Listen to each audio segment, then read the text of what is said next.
Greetings, beloved people. I'm honored that you're here. Right now, in this moment, your spirit has been drawn to this message for a reason. Before we go deeper, let me ask you something unique. If the sky in your city could speak today, what would it say about your journey to wealth? Drop your city name in the comments and tell us where this message is finding you, because this word travels beyond borders. Now listen closely. This video isn't just another motivational clip. It's a divine interruption. What if I told you that money doesn't just come through effort, but through alignment? What if wealth is not something you chase, but something that chases you when you step into your true assignment? If you've ever wondered why breakthrough feels delayed, or why money seems to run from you despite all your effort, stay with me. The answer will shake you, challenge you, and most of all, position you for effortless wealth. Don't forget to like, subscribe, and share this with someone you know is on the edge of something great. Your next level may just start with this moment. Before a man becomes wealthy in his hands, he must first become wealthy in his head. Poverty is not a lack of money. It is a mindset. And until that mindset is renewed, you could place $1 million in someone's hands and watch it disappear within a year. Why? Because the condition of the mind will always shape the condition of the life. When you study the world's most successful people, entrepreneurs, investors, business leaders, you discover something shocking. Many of them came from absolutely nothing. Oprah Winfrey was born in poverty. Howard Schultz, the CEO of Starbucks, grew up in the projects. Steve Harvey lived in his car. So what separated them from others living under the same conditions? They changed the atmosphere inside their mind before the atmosphere around their life ever shifted. One man said, "I was born poor, but I refused to die that way." That's a decision. That's a mental revolution. Money flows to the mind that has capacity. Think of money as a servant. It seeks out the master who knows how to command it. That master is the person who has trained their thoughts to attract, manage, and multiply wealth. Proverbs 23:7 says, "As a man thinks in his heart, so is he." That's not poetic fluff, it's a law. If you constantly think like a struggler, you will struggle. If you say to yourself, "I can't afford this," your subconscious mind obeys and shuts down creative ideas. But if you begin asking, "How can I afford this?" your mind starts searching for strategies. The shift is simple but powerful. A great example is a man named Chris Gardner. He went from homelessness to Wall Street. How? He refused to let his outside reality rewrite the vision in his mind. He held onto that picture of success, and that mental image led his behavior. He dressed for where he was going, not where he was. He thought like a millionaire before he ever became one. That's how money began chasing him. You don't attract what you want. You attract what you believe. If you believe money is evil, your mind will repel it. If you believe wealth is only for a few, your life will never rise. But if you believe that financial increase is your divine right and responsibility, then you'll start seeing opportunity where others see obstacles. This is why affirmations matter. Not empty hype, but declarations grounded in truth. Speak what you desire until your brain accepts it as law. Wake up saying, "Wealth flows to me with ease. I am wise with money. I am a magnet for divine ideas. I create solutions that bring value." Keep feeding your mind what your future demands. Wealth doesn't just start with strategy. It starts with self-image. If your identity doesn't match the income level you desire, you'll sabotage every breakthrough. Start thinking like the person who already has what you're praying for. Live mentally in your tomorrow. Your next level of financial freedom isn't in a lottery ticket. It's locked inside your mind, and the moment you shift your thinking, money will stop running from you and start finding you. You are not broke. You're just silent. In the kingdom of God, wealth does not begin with labor. It begins with language. Genesis did not open with work, it opened with words. Let there be. and creation responded. That was not poetry, that was protocol. The same principle that formed the universe governs your personal economy. You must speak what you seek until you see what you said. Too many people are praying for money but speaking poverty. They kneel at night asking for overflow but wake up saying, "I'm so broke I can't afford to dream." Do you see the conflict? Your words are laws to your life. The atmosphere around you is shaped by the confession within you. Every time you say, "I never have enough," you legislate lack into your future. The most dangerous part, you don't even realize you're doing it. Life and death are in the power of the tongue. That's not a religious suggestion. It's a spiritual law. Whatever you speak consistently, you plant. And what you plant, you will harvest. So if you sow lack in your language, you cannot reap abundance in your reality. Your mouth is not just for eating. It's for creating. Jesus said you shall have whatever you say, not think, not wish, say. That's why declarations work. When you say, "I am blessed, I have more than enough, I attract clients, I walk in favor, money comes to me easily," something shifts. Heaven hears it, your subconscious adjusts to it, and life begins to respond. Let me show you this with a true story. Sarah, a struggling single mom from Detroit, used to say every day, "Money is tight, I'm barely surviving." She meant no harm, it was her reality. But her reality never changed. Then one day, after listening to a faith-based mentor, she made a decision. For 30 days, she would not complain about money. Instead, every morning she said aloud, "Money is coming to me in creative ways. I have more than enough. I am attracting unexpected income." Nothing looked different at first, but on day 12, she received a freelance opportunity that doubled her income. On day 19, a local business offered her a part-time role that fit her schedule. She didn't chase money. Her words brought it to her. This is not magic. It's mind and mouth alignment. When your mouth matches your belief, your breakthrough begins. If you want effortless money, you must master intentional speech.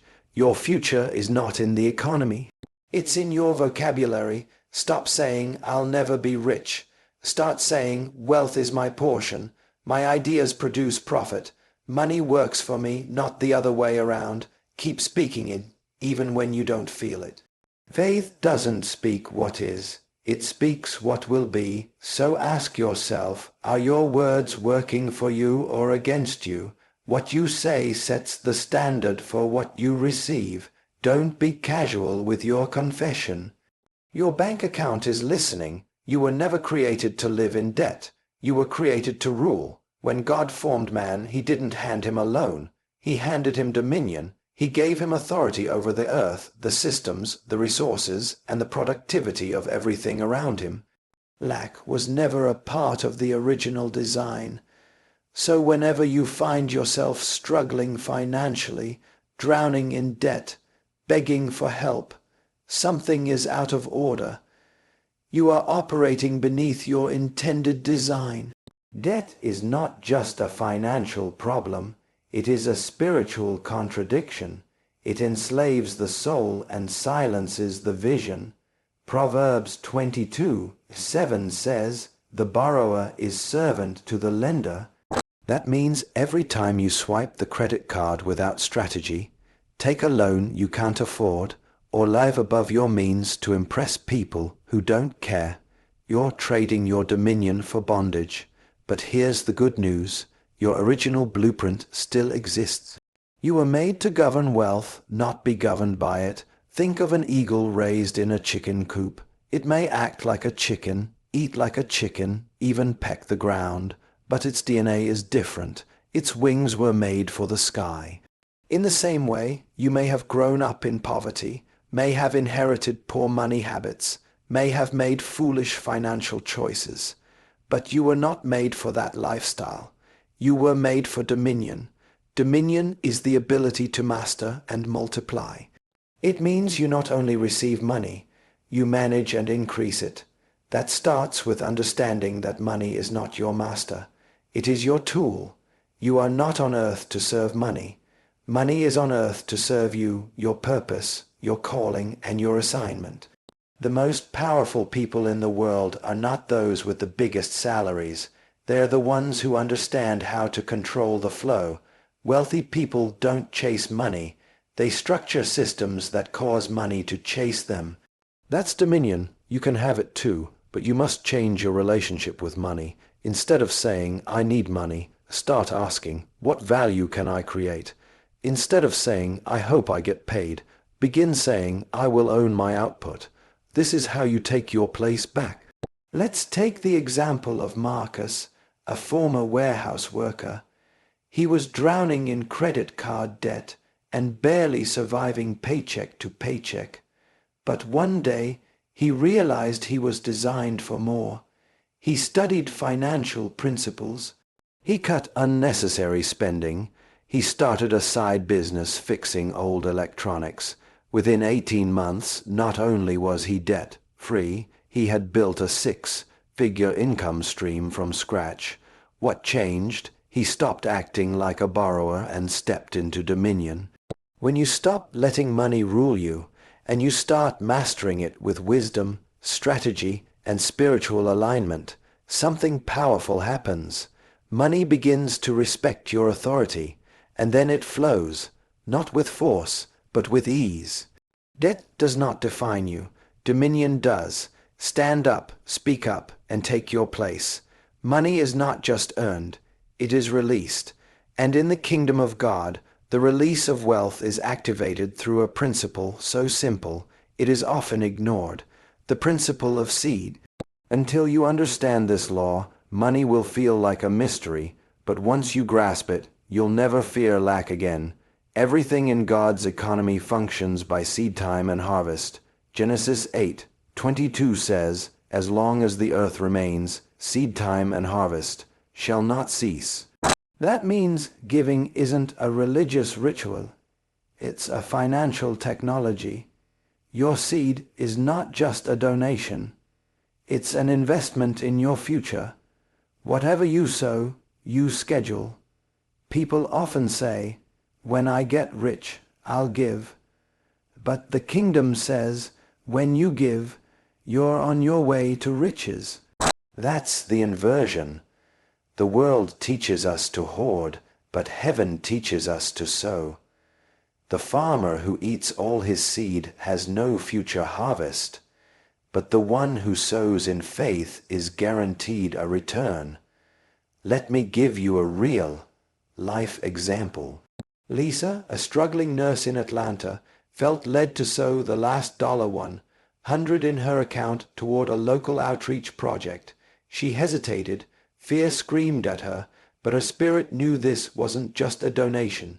It was a declaration of trust. That same week, she was offered a private care job that doubled her monthly income. Not coincidence. Harvest. Now understand, giving is not buying blessings. God is not for sale, but giving aligns your heart with provision. It declares, I trust the source, not the resource. And once heaven sees that you are not enslaved to what you hold, more can be released to you. This principle works beyond the church. Even major secular philanthropists understand it. Warren Buffett gives away billions, yet never runs dry. Why? Because sowers never starve.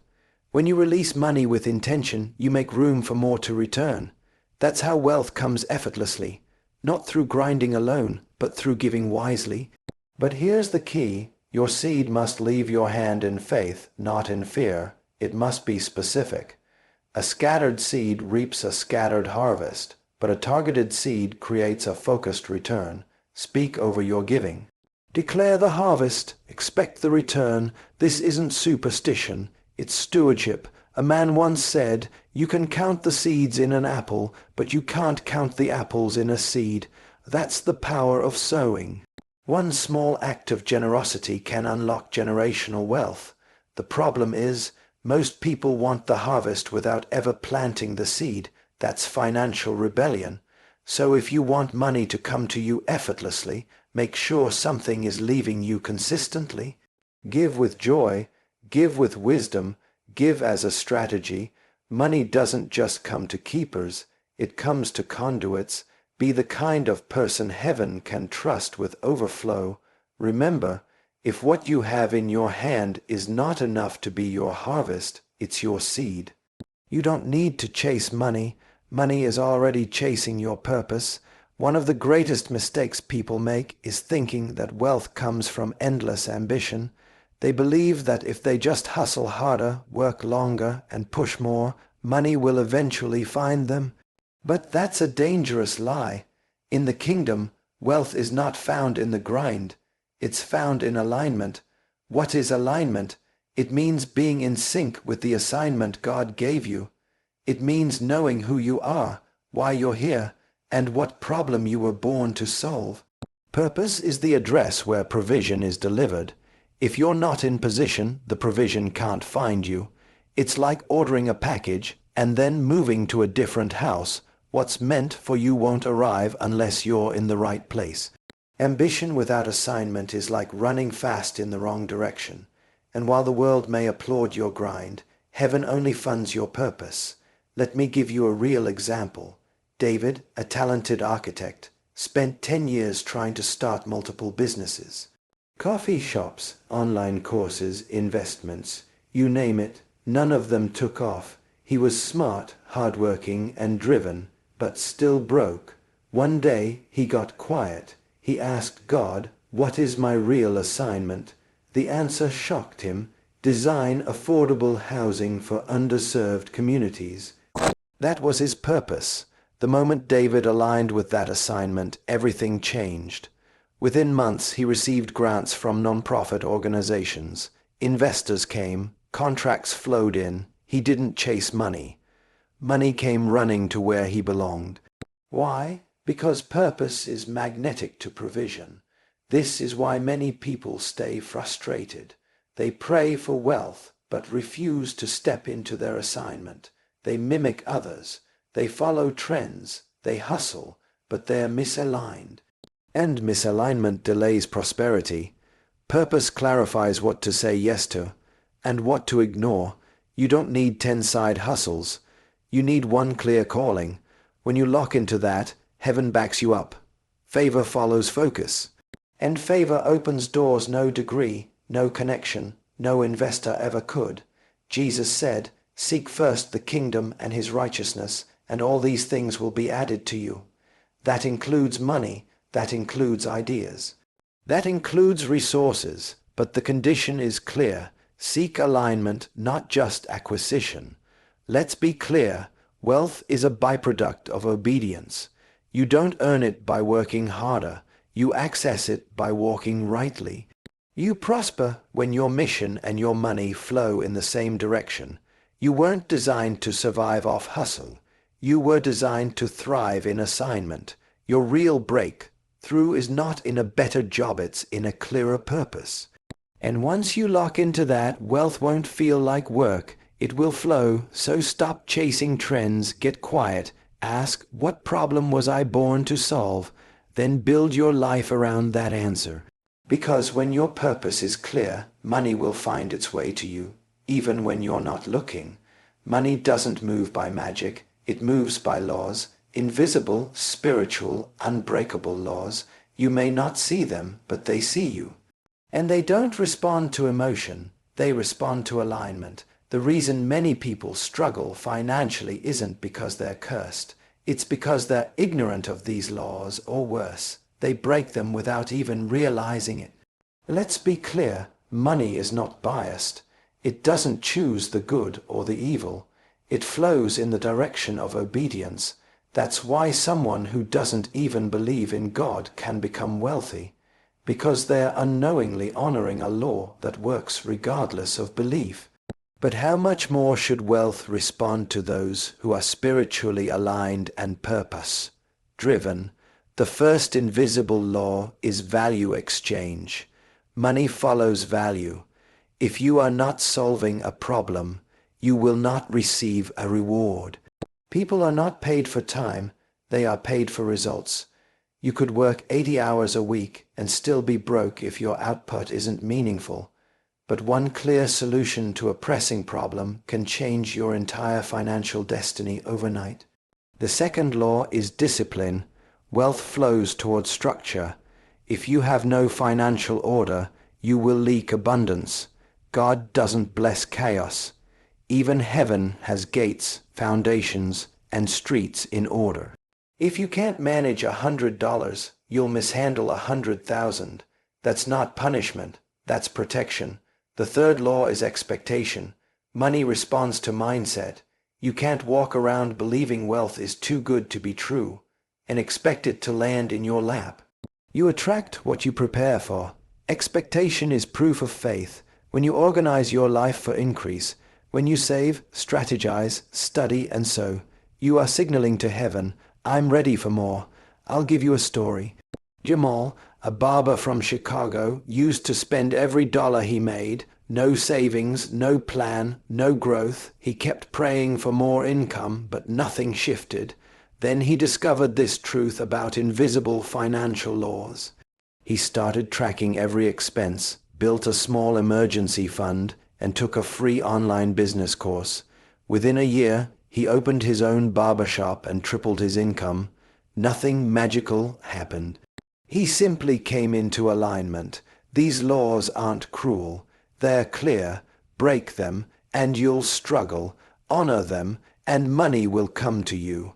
Effortlessly, we often pray for a breakthrough, not realizing that heaven is waiting on us to obey the principles that bring it. Prayer brings direction, laws bring results. When you combine both, you create supernatural momentum. So stop asking, why isn't it working? And start asking, where am I out of order? Real wealth begins when you stop fighting the law and start flowing with it. Money is not hiding, it's following. The question is, are you obeying the path it was designed to flow through? One of the greatest barriers to wealth is not lack of opportunity. It's fear, not fear of failure alone, but fear of success, fear of rejection, fear of judgment, and fear of the unknown. These fears operate silently, but they are loud in your decisions. They hide behind I'm not ready yet, or maybe later, or what if it doesn't work? And while you're waiting for perfect timing, wealth is passing you by. Fear is a thief dressed like a friend. It pretends to protect you, but really it paralyzes you. You were created for bold steps, for faith-filled decisions, for risky obedience. But fear rewrites your script. It convinces you that playing small is wise, that caution is spiritual, and that dreaming big is dangerous. And so you settle. But here's the truth. Fear is not from God. The Bible is clear. For God has not given us a spirit of fear, but of power and of love and of a sound mind. 2 Timothy 1:7. That means fear is a foreign spirit. It doesn't belong to you. And anything that didn't come from God, you have permission to reject. When fear runs your finances, you avoid investing in yourself. You undercharge for your gifts. You avoid launching the business. You keep playing it safe. But here's the problem. God never anoints comfort zones. He moves when you move in faith. Your next level of wealth won't come wrapped in certainty.